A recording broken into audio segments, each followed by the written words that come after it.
Samantala, kaugnay pa rin po naman sa pag-amin ng dating pulis na si Arturo Las Cañas, makakausap po natin sa telepono si Attorney Jackie De Guia, ang tagapagsalita ng Commission on Human Rights. Magandang araw po sa inyo, Attorney Jackie. Si Connie Sison po ito. Magandang umaga, Connie.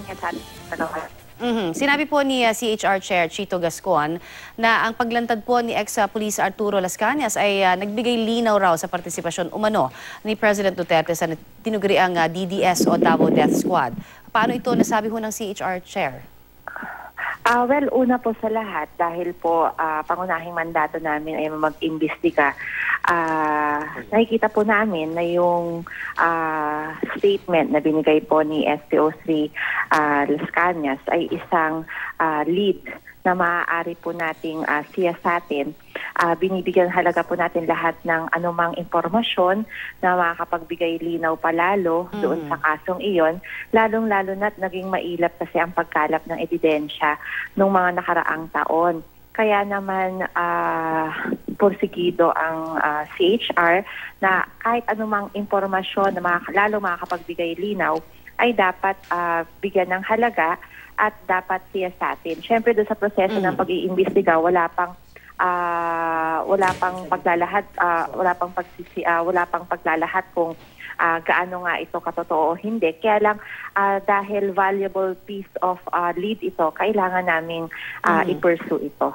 So hindi ho totoo na sinasabi yung may nasabi ho kasi si Secretary Andaral kahapon na na-clear na raw ng CHR si Pangulong Duterte dito po sa Davao Death Squad.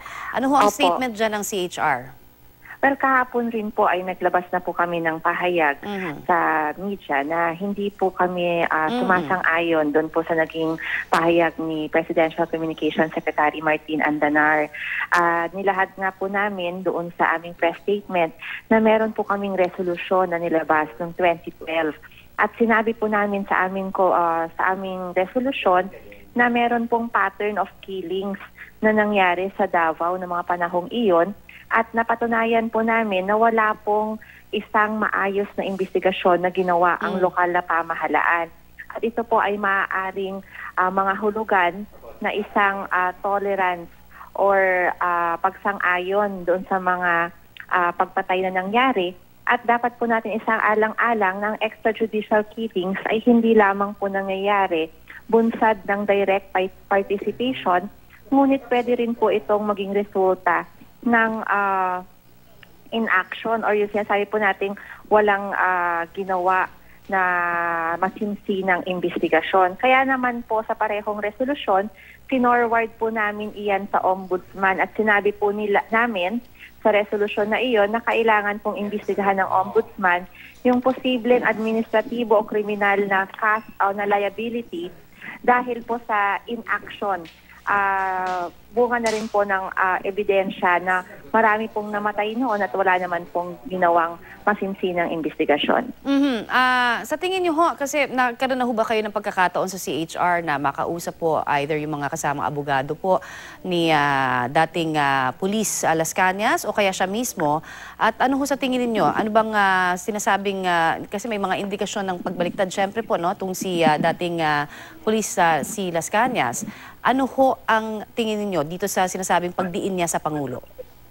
Well, una po, sa ngayon, wala pa pong pakikipag-ugnayan ng CHR. Kaya lang sisikapin po ng CHR na makipag-ugnayan po, lalong-lalo na po sa flag dahil nakapasok naman po sa kami sa isang memorandum of agreement na magtutulungan po kami sa lahat ng mga insidente ng extrajudicial killings para po makapit natin ang hustisya at katotohanan. Dito rin po, tinitingnan po natin na kinakailangan po nating makausap at lalo pang alamin kung ano yung mga nalalaman ng kahit sino man na lalantad na makakapagbigay lalo ng linaw doon po sa kasong iyon. Anong chance sa tingin niyo ho na mailagay sa Witness Protection Program ito pong si Retired Police Las Cañas? Well, sa ngayon po, wala pa naman pong impormasyon na kinakailangan po nila o humihingi po sila ng tulong sa Komisyon ng Karapatang Pantao. Kaya lang kahit naman po sino na nangangailangan ng tulong at kung sino mang buhay ang nalalagay sa peligro, handa naman pong tumulong ang CHR sa kahit sino man sa abot po ng kanyang makakaya. Meron din po sinabi si CHR Chair Gascon na concerned daw ang inyong komisyon sa posible na pagbabalik po ng kampo ng Pangulo dun sa mga whistleblower. Kaugnay pa rin po ito dun sa DDS. May nakuha na ho ba kayong impormasyon tungkol dyan? Sa ngayon, wala pa naman po. Kaya lang ang sinasabi po ng ating chairperson ay malakas po ang posibilidad at ito na rin po yung rason kung bakit po marami ang hindi nagsasalita at kaya rin po nahihirapan ng komisyon sa pag-iimbestiga. So, isa po ito sa mga posibilidad na kinakaharap natin. Kaya po, maaaring nahihirapan po yung karamihan na lumantad. So, pabor din ho kayo dun sa muling pagtalakay nito pong issue ng DDS sa Senado. Ayon po kasi kay Senador Lacson, obligado talaga ang kanyang komite na balikan po ang investigasyon dito. Well, opo, kinagagalak po namin yung naging desisyon ng Senado na muling buksan yung pagdinig sa kasong ito. Naniniwala po ang komisyon na pareho po ang hangarin ng parehong institusyon na malaman ng katotohanan at dapat po natin sa alang-alang na napaka-importante na malaman ng publiko kung ano po yung katotohanan sa likod ng mga ito.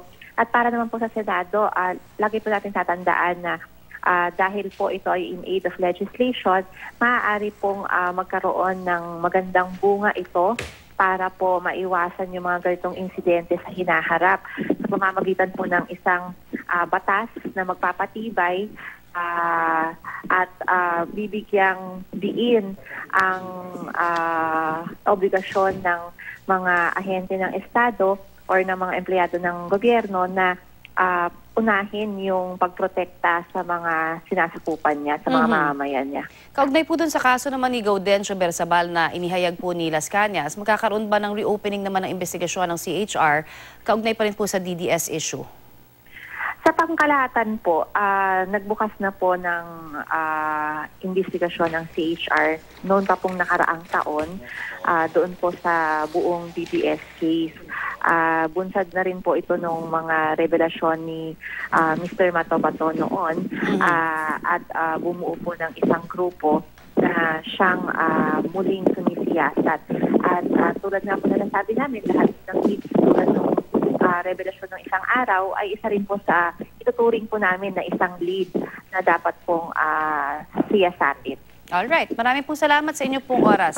Maraming salamat, Connie. Ngayon po naman si Attorney Jackie De Guillan, tagapagsalita ng Commission on Human Rights.